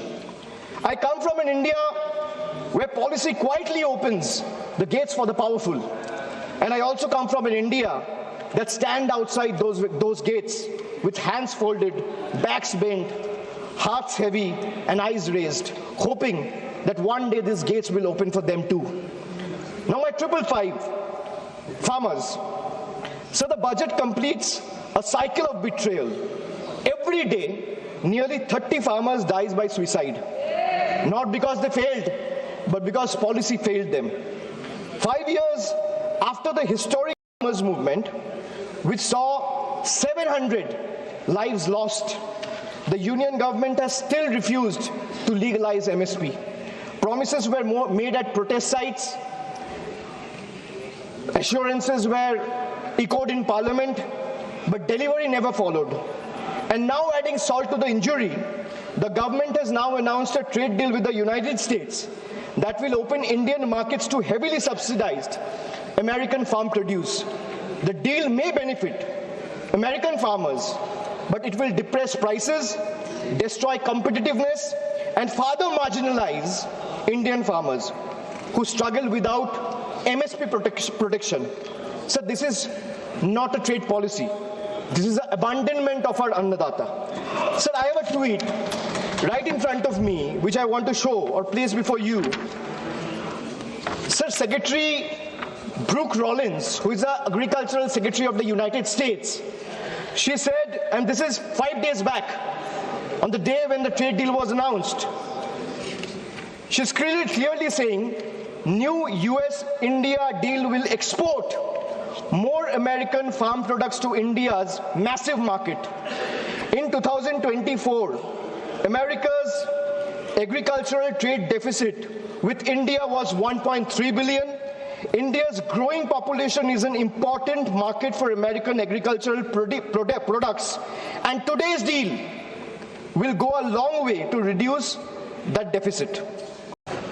So this is not my tweet. She clearly says, thank you, President of the United States, for once again delivering for our American farmers. If the government doesn't agree with a tweet, so where is the disapproval letter, or where is the communication that the government has sent in protest to the tweet that has been sent out 5 days back? Sir, America का agriculture secretary कह रहे हैं इस deal से America का किसानों का फायदा है, इसीलिए हम अमेरिका का सभापति का धन्यवाद करता है. And the Indian government or the union has not written a line in protest of what the agriculture secretary has tweeted. So now I come to youth. So the much publicized PM internship scheme was allocated over 10,800 crores. Less than 5% of the amount has been utilized. Similarly, the PM Young Achiever Scholarship, which was meant to uplift the talented students from marginalized backgrounds, saw 31% of its fund go unused in financial year 25-26. Sir, if I speak of women, more than 86 women are raped every day in this country. A number that reflects systematic collapse, not isolated crime. Sir, Bengal exercised its constitutional authority and passed the Aparajita Bill, a stringent anti-rape law providing the strongest deterrence against crime against women. So the bill was duly sent to the union through the governor about 18 to 19 months ago. For a year and a half, remain pending without any decision. So when a democratically passed law maintained to strengthen protection is left in a limbo, it expresses a lack of intent. This reminds me that I come from an India that promises to double farmers' income. And I come from an India where 1,11,174 farmers and agricultural laborers, brothers and sisters have been forced to commit suicide. I come from an India which launched Beti Bachao, Beti Padhao, and I come from another India where every 16 minutes a rape or a crime against women is being reported. So now I come to 3 cracks in the constitution. Number 1, so hatred has now been normalized. It has moved from margin to the mainstream. So if I talk about cases registered for promoting enmity between religious and social groups, the number of cases has doubled between 2021 and 2023. And this rise didn't happen in silence. It happened alongside political speeches, public rallies, and calculated dog whistles. When hate goes unpunished, it spreads. When it spreads, minorities pay the price. Second, hate is no longer whispered. It has become a broadcast. So our country has documented more than 1,300 hate speeches in a single year. When such volume of hate fills public space, the government refuses to act decisively, swiftly, then the message is clear, sir. Intimidation is tolerated and silence is the union's policy. Third, the education empowerment scheme under the Ministry of Minority Affairs just used 8% of its total funds, while the 35% of the ministry's allocation, 27% under tribal affairs and 28% under scheduled tribes remain unutilized. Sir, even schemes like or scholarship like Maulana Azad National Fellowship, Pre-Matric Scholarship and Paro Pradesh have been hollowed out. So now I come to 777, which is the triple power grab. Over the last decade, the government has treated institutions as the government's own personal property. So the parliament is silenced, debates are curtailed, scrutiny is abandoned, and even the deputy speaker's post is kept vacant because dissent is inconvenient. So investigating agencies no longer investigate, they intimidate, chasing the opposition with raids and arrests. While convictions become negligible, as independent institutions weakened, public institutions are put on the auction block. Air India, BPCL, the shipping corporation, built by generation with public money, are being sold like distressed assets, hastily, without any sort of accountability. So this is described as reform, but it is actually a managed handover. When institutions are bent to serve power and national assets are reduced to headlines and handover, the constitution is not broken in protest, it's torn apart. Sir, I come from an India where the Honorable Prime Minister says, na khaunga, na khane dunga. And I also come from an India where questioning the washing machine that gave reprieve to 23 of the 25 leaders who joined the BJP makes you the most corrupt one. So now I come to triple jumla on finances, agriculture. So the budget waxes eloquent about coconut, cocoa, cashew, sandalwood, fisheries and AI advisories, but remains silent on MSP assurances, procurement expansion. There is no price stabilization fund, no diesel support, no fertilizer relief, and no electrical subsidy. This is diversification without security, and it leaves the majority of Indian farmers trapped in distress. So even the PM Kisan scheme has been stuck at 6,000 rupees since December 2018. Despite soaring input costs and record diesel prices, so in actual, if we see real terms, farmers are earning less each year. A rupee in 2018 is not a rupee in 2026. So if I speak of healthcare, the government spends less than 0.26% of the GDP. And they might have questions on my source of information. If the need be, I will place all the sources before the table by 8 p.m. tonight. The government spends 0.26% of GDP on public health even today. The national health policy promised 2.5% of GDP. What we get instead is postponement, excuses, and under-allocation. In a country where illness is still the fastest road to poverty, this budget chooses flyover over first aid, optics over oxygen, and announcement over actual care. So if I speak of infrastructure, the smart city mission promised transformation in 100 cities with over 2 lakh crore. Yet a decade later, what we have is half-dug roads and half-built homes. Instead of finishing the job, this budget announces new economic regions. Sir, under the Jal Jeevan mission, funds were cut by 74%, forcing states to pick up the bill. In higher education, 55,000 crore is spent on management, but 2.68 crore on infrastructure, not even enough to build a world-class lab. So now I come to my 999, the triple truth trap. And what I mean by truth is, the accountability on the government, sir, primarily rests on 3 pillars. One is the RTI Act.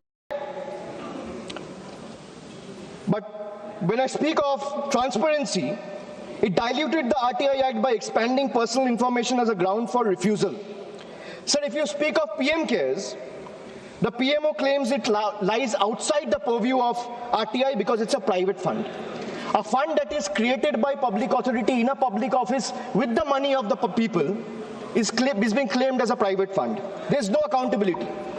Sir, NFHS and NCRB data has been frozen because welfare still runs on 2011. Sir, if I am to summarize the budget from the perspective of 3 stalwarts, B.R. Ambedkar warned us. What is the moral verdict of the budget? If we were to look at it from the perspective of Dr. Ambedkar, Gandhiji, or Swami Vivekananda, Dr. Ambedkar warned us that democracy is not just institutions. It is a constitutional morality. Gandhiji taught us economics divorced from ethics is violence. Swami Vivekananda reminded us that a nation cannot rise by crushing the weakest. Well, this budget violates all 3. In today's India, sir, tax does not follow income. Tax follows life. आज के भारत में tax कमाई के पीछे नहीं, जिंदगी के पीछे है, चलता है. I will give you a small example. A baby is born, his milk and diapers are taxed. He grows, his education is taxed. He studies, his books, pencil and mobile data are taxed. He starts earning, his income is taxed. He saves for future, his savings are taxed. He spends to survive, his survival is taxed. He goes to work, his fuel is taxed. He falls sick, his illness is taxed. He grows old, pension and healthcare are also taxed. And Honorable Speaker, even after his death, the family still pays tax. बच्चा पैदा होता है, दूध और diaper पर tax. पढ़ाई शुरू होती है, शिक्षा पर टैक्स. किताबें, notebook, pen, pencil, mobile data सब पर टैक्स. कमाई शुरू होता है, इनकम पर टैक्स. सर, बचत करता है, बचत के ऊपर टैक्स. जीने के लिए खर्च करता है, खर्च पे टैक्स. काम पर जाता है, पेट्रोल डीजल पर टैक्स. बीमार पड़ता है, इलाज और दवाई पर टैक्स. बुढ़ापा आता है, पेंशन और इलाज पे टैक्स. और मौत के बाद भी सर, शोक सभा में अगरबत्ती जलाने के लिए भी परिवार को टैक्स देना पड़ता है. This summarizes the budget. Sir, I am addressing the chair. I'm sure the finance minister will have a reply ready. When she is given the opportunity to speak, she can quote me, and if I am misleading the house, she can take my name and then place her arguments. Sir, from a baby's first milk to a citizen's final farewell, this government taxes life at every step. जन्म से लेके अंतिम संस्कार तक हर कदम पर tax. ये reform नहीं sir, ये लाइफ टाइम टैक्स ट्रैप है. Sir, now I come to 1010, मेरा लास्ट ट्रिपल. मैंने 9 ट्रिपल का बात किया, अब 10वां कर रहा हूं. Sir, I will and with 3 dates, 3 moments of history: 2016, 2021 and 2024. 3 elections, 3 verdicts, 3 decisive defeats for the BJP in West Bengal. And after this triple defeat, a fourth one is no longer a warning. It is approaching. Sir, मैं ज़्यादा घुमाऊंगा नहीं. Let me come straight. Sir, the government want to punish Bengal. Let them proceed. We won't bow. You want to freeze our funds? We will persist. मैं क्यों कह रहा हूँ persist? क्योंकि पीएम आवास से लेके, सड़क से लेके, मनरेगा से लेके सारे पैसे बंगाल के पिछले 5 साल से ये सरकार ने रोक के रखा है. प्रधानमंत्री ने आत्मनिर्भर भारत की बात किया है. हम स्वनिर्भर बंगाल क्या होता है काम करके दिखाया है. So you want to punish Bengal? Proceed, we won't bow. You want to freeze our funds? We will persist. You want to profile and persecute our youth? We will protect them. You want to starve our schemes? We will sustain our people. Bengal's spine was not ever bent by surrender, nor softened by sermons of hate. It is forged in struggle, tempered in sacrifice, and is not for sale. Go ahead, send your audits. We will answer them. Unleash your agencies. We will confront them. Delay our clearances. We will chronicle every day stolen, every stolen day. But remember this, files can be frozen, funds can be stalled, voices can be suppressed, but memories can't be erased. And when the people rise and the ballot breaks the silence, we will settle the final account. You will wear the mask of the union, we will raise the mirror of the people. And when truth looks back, power will bend and we'll have to blink first. So this reminds me again that I come from an India that celebrates labor as a backbone of the economy, the hands that build our highways, factories, ports, cities, this parliament. But I also represent an India where that very labor, when it travels from Bengal, is no longer seen as a labor, he's seen as a suspect, punished for the language he speaks. I come from an India where Northeast is proudly called Ashtalakshmi, and I also come from an India where Manipur bled for 864 days and the Prime Minister found no time to visit. I come from an India that derives its vocabulary from Ishwar Chandra Vidyasagar, and I also come from an India where Vidyasagar's bust was vandalized by ruling party at the center. I come from an India where we worship Ma Durga as supreme Shakti, and I also come from an India where Ma Durga's ancestry is questioned by BJP leaders. Sir, I really come from two India, and honestly I'm tired of explaining this house which India I belong to, because the truth are they both exist, and until and unless we acknowledge the second one exists, we will never be able to be the first one we claim to be. So budgets can divide, politics can polarize, power can pretend, but there's something deeper than budgets, older than governments, and stronger than fear, which is the moral imagination of the people. When institutions weaken and language loses its faith, it is our literature, our culture, our shared memory that rises to remind the nation of who it is and who it must never cease to be. So I finally return to the Constitution. When you open the Constitution, it opens with the words, "We, the people of India." It's not a ceremonial phrase. It's a declaration of sovereignty. It's a reminder that power flows upward from the people, not the other way down. That governments may rule, but people remain the supreme. That sentence is not meant to be recited, it is meant to be lived. And as long as people remember it, no fear can last, no injustice can endure, and no republic can ever truly be taken away. And thus today, I do not end with slogans, I end with conscience, and I end with voice of Bengal. এই মৃত্যু উপত্যকা আমার দেশ না, এই জল্লাদের উল্লাস মঞ্চ আমার দেশ না, এই বিস্তীর্ণ শ্মশান আমার দেশ না, এই রক্তস্নাত কসাইখানা আমার দেশ না। আমি আমার দেশকে ফিরে কেড়ে নেব। জয় হিন্দ, জয় Bangla. Thank you. Next Speaker Sri T.R. Baluji. Honorable Chairman, sir.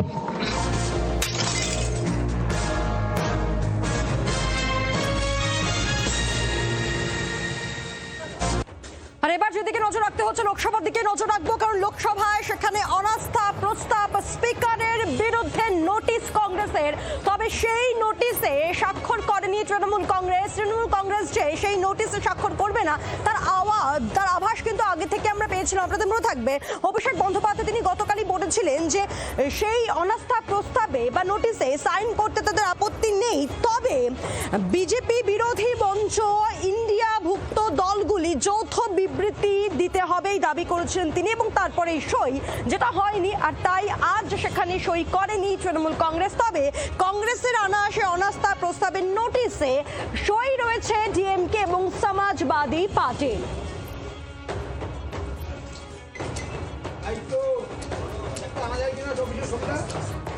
Lok Sabha স্পিকারের বিরুদ্ধে অনাস্থা কংগ্রেসের অনাস্থার সমর্থন নেই তৃণমূল কংগ্রেসে, যেমনটা আপনাদেরকে আমরা জানাচ্ছিলাম। ওম বিড়লার বিরুদ্ধে সই কংগ্রেস এবং সমাজবাদী পার্টি এবং ডিএমকে। কথা বলবো রাজীব চক্রবর্তী আমাদের সঙ্গে রয়েছেন টেলিফোনে প্রতিনিধি। রাজীব, তৃণমূল কংগ্রেস যে সাইন করবে না তার আভাস আমরা গতকালই পেয়েছিলাম অভিষেক বন্দ্যোপাধ্যায়ের কথায়, সেক্ষেত্রে আজ অনাস্থা প্রস্তাবের নোটিশ দিয়ে দিয়েছে কংগ্রেস। কোথাও কি বিজেপি বিরোধী মঞ্চে কোথাও কি কিঞ্চিত হলেও একটা ফাটলের ইঙ্গিত কিভাবে ব্যাখ্যা করছে রাজনৈতিক মহল? দেখো, এই অবস্থানকে তৃণমূল কংগ্রেস যে অবস্থান নিয়েছে তাকে রাজনৈতিক যে শিবির তাদের বিরোধী শিবিরের ফাটল এরকম ভাবে ব্যাখ্যা করা হচ্ছে না।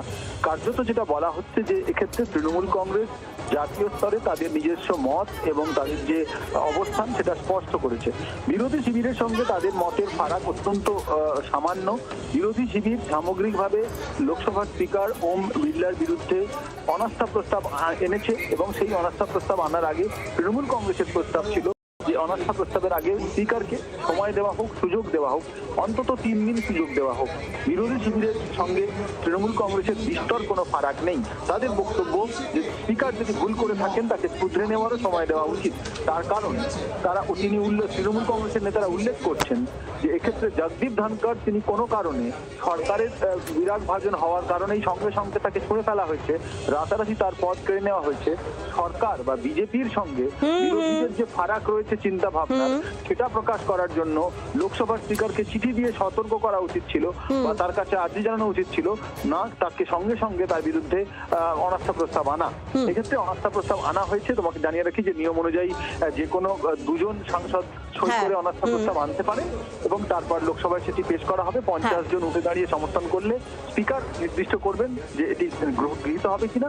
তারপর 2/3 ভোটের ভিত্তিতে 2/3 সমর্থনের স্বীকার করা হয়। তবে ভারতের ইতিহাসে ওই অনাস্থা প্রস্তাব এনে আজ পর্যন্ত কোন স্পিকারকে ছড়িয়ে দেওয়ার ইতিহাস কিন্তু নেই। ধন্যবাদ।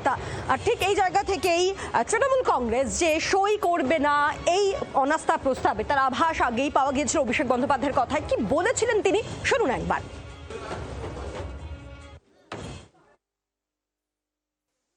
সময় দিয়ে যদি কংগ্রেস অনাস্থা প্রস্তাব আনে তৃণমূলের প্রত্যেকটা এমপি সই করবে, আর যদি 3 দিনের বদলে আজকে আনে তাহলে আমাদের যে স্ট্যান্ড যে আমরা চিঠি দেবো, তারপর 3 দিনের মধ্যে যদি আপনি ধরুন এটা ভুল করেছেন আপনাকে আমাকে একটা সুযোগ দিতে হবে।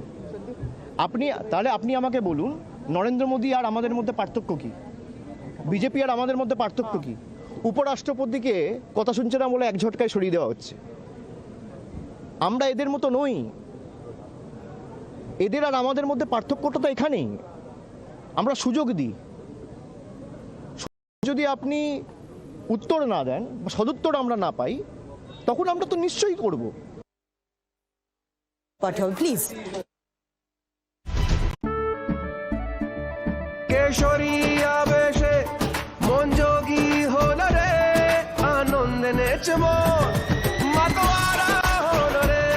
কেশরী আবেশে মন যোগী হলো রে। প্রতি মুহূর্তে কেসরি উৎসব উদযাপন করুন। विमल बोलो भाषा केसरी। कट आप कट लो। नेक्स्ट कब मिलेगा हमारा चैंपियन?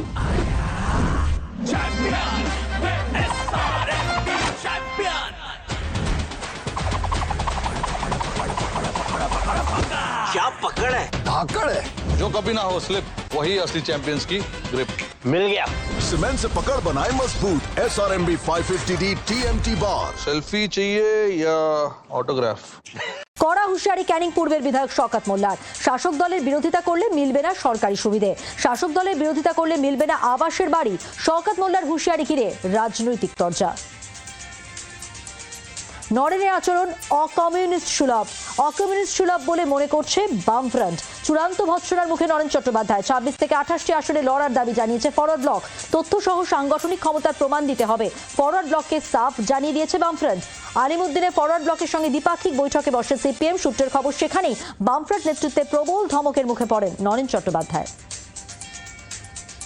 সিপিএমকে পাল্টা খোঁচা কংগ্রেসের। বামেদের খোঁচা প্রদেশ কংগ্রেস সভাপতির। ভোটে জিততে যার তার হাত ধরবো, এটা কি নির্বাচনী বহুত্ববাদের লক্ষণ? সিপিএমকে খোঁচা দিয়ে মন্তব্য শুভঙ্করের। শ্রেণী সংগ্রামের পাঠ নিতে হবে শুভঙ্করের কাছে। সবার কাছ থেকে সবকিছু নেওয়া যায় না, অনেক বেশি বুঝে গিয়েছে, বেশি বোঝার দরকার নেই। অধীর সভাপতি হিসেবে উতরে গিয়েছেন, কিন্তু শুভঙ্কর সরকারকে সরাসরি কটাক্ষ সুজনের। মমতা বন্দ্যোপাধ্যায়ের প্রশংসায় মানিক সরকার। তৃণমূল সুপ্রিমো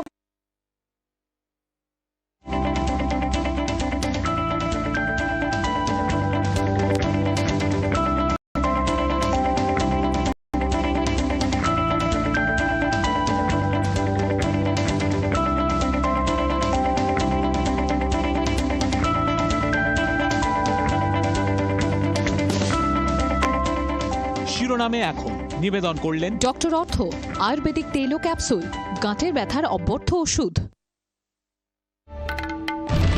বাংলার আওয়াজ, বাঙালির আবেগ, জি 24 ঘন্টা।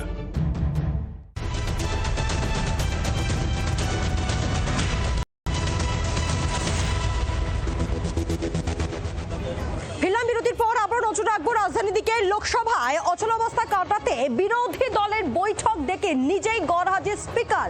সেক্ষেত্রে স্পিকারের বিরুদ্ধে অনাস্থা প্রস্তাব নিয়ে যে চর্চা, তার জেরেই গরহাজির এমনটাই মনে করা হচ্ছে। পাল্টা সওয়াল সংসদীয় বিষয়ক মন্ত্রী কিরেন রিজিজু।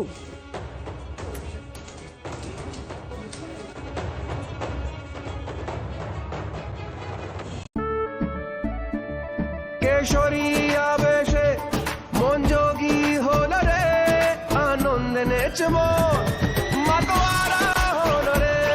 কেশরী আবেশে মন যোগী হল রে। প্রতি মুহূর্তে কেসরি উৎসব উদযাপন করুন। রেমন বলো ভাষা কেসরি। आप कट लो। नेक्स्ट कब मिलेगा हमारा चैंपियन?